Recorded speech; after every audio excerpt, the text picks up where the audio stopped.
আজকে এমন এক থার্ড জেন্ডারের গল্প শোনাবো যে কিনা ল নিয়ে পড়াশোনা কমপ্লিট করেও অন্যের কাছে হাত পেতে জীবিকা নির্বাহ করছে। কি তার জীবনের গল্প, আর কেনই বা তাকে এভাবে চাঁদা তুলে চলতে হয়, চলুন শুনে আসি। আমি স্নেহা খান জ্যোতি। অনেকে আমার নামে চেনে, ফেসে চেনে, অনেকে অনেকভাবেই চেনে, বাট কেউ কিন্তু জানে না যে আসলে স্নেহা একটা সাধারণ মেয়ে নয়, একটু অসাধারণ। যেরকম আমিও থার্ড জেন্ডার, অর্থাৎ গড গিফটেড। আমি কিন্তু ট্রান্সজেন্ডার নই, আমিও ফিমেল, কিন্তু পরিপূর্ণ না। থার্ড জেন্ডার হিসেবে আপনার কথা শুনে মনে হচ্ছে আপনি বেশ শিক্ষিত। আচ্ছা, আপনার পড়াশোনা কত দূর? আমার পড়াশোনার জায়গাটা I M A graduate person.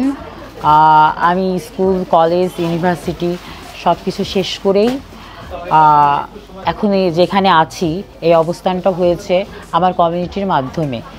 আর আমি যখন এসএসসি পরীক্ষা দিয়েছি তারপর পরেই আমাকে এই লাইনে আসতে হয়েছে নিজের পড়াশোনার খরচ যোগানোর জন্য। কেন আপনাকে লাইনে আসতে হলো? আপনার কি ফ্যামিলি থেকে কোনো সাপোর্ট ছিল না? না, আসলে আমার ফ্যামিলি কখনো অ্যাকসেপ্ট করে নাই।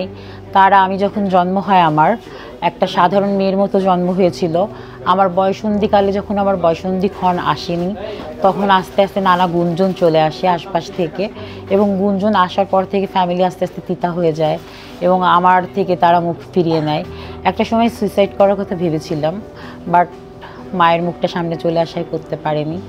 তখন আস্তে আস্তে যখন আমার কমিউনিটির সাথে আমার কানেক্টেড হওয়া শুরু হয়, তখন থেকে ভাবি না, আমাকে আমার অস্তিত্ব নিয়ে বাঁচতে হবে, আর সেই থেকে আমার পথ চলা। বাই দ্য ওয়ে, আপনি কোন ইউনিভার্সিটি থেকে কোন সাবজেক্টের উপর গ্র্যাজুয়েশন শেষ করেছেন একটু বলবেন? আমি হলাম নর্দার্ন ইউনিভার্সিটি থেকে এলএলবি, এলএলএম কমপ্লিট করি, বাট আমি কোনো কারণবশত প্র্যাকটিস করতে পারিনি।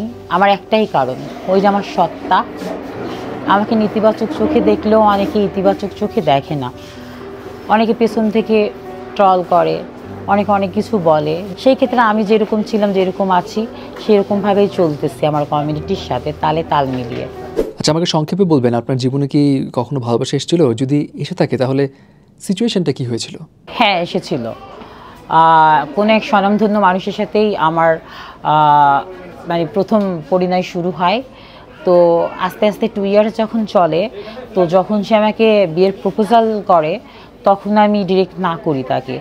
ফার্স্টে বলেছিলাম আমার তো বেবি হবে না, যা সত্যি আমি সেটা বলেছিলাম। আমি সংসার করতে পারলেও আমার বেবি হবে না, আমি বেবি দিতে পারবো না। তারপরও সে বুঝতে রাজি হচ্ছিলই না। সে বলতেছিল যে আমরা বেবি নিয়ে আসবো, হ্যাঁ অ্যাডাপ্ট করবে, এটা সেটা। লাস্টে এক পর্যায়ে যখন আমি তার ভালো চাইলাম, কারণ আমি তাকে ভালোবাসি, তার একটা ভবিষ্যৎ আছে, তার প্রজন্মের পর প্রজন্ম বংশগত বাড়তে হবে, ভালো থাকতে হবে। যাকে ভালোবাসা যায় তার জন্য সব ত্যাগ করা যায়। সেই ক্ষেত্রে আমি আমার সত্যিটা তার সামনে বলি, এবং এক পর্যায়ে দেখা যায় তারপরেও সে আমাকে অ্যাকসেপ্ট করে। কিন্তু আমি চেয়েছিলাম সে না করুক, বাট হ্যাঁ, ফ্রেন্ডশিপটা ছিল, আছে, আজীবন থাকবে। এখন তো সবাই জানবে যে আপনি একজন থার্ড জেন্ডার।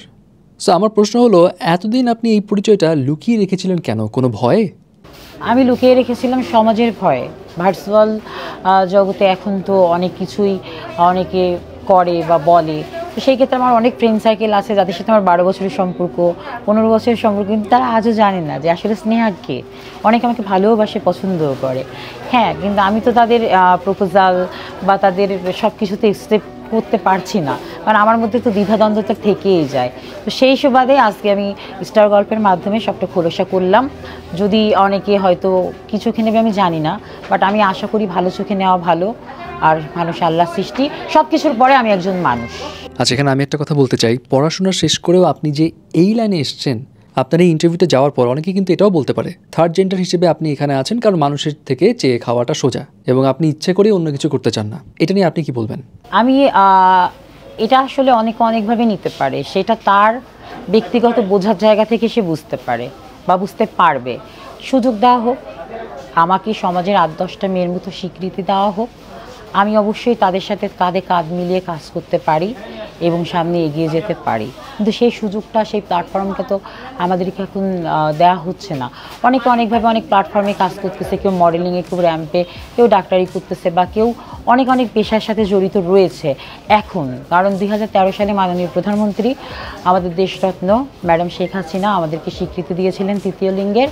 তারপর থেকে আমাদের অনেক বৈষম্য দূর হয়েছে, কিন্তু পরিপূর্ণভাবে দূর করতে হলে আমাদের সাধারণ যারা জনগণ আছে তাদের দেখার চোখ দুইটা ভালো করতে হবে।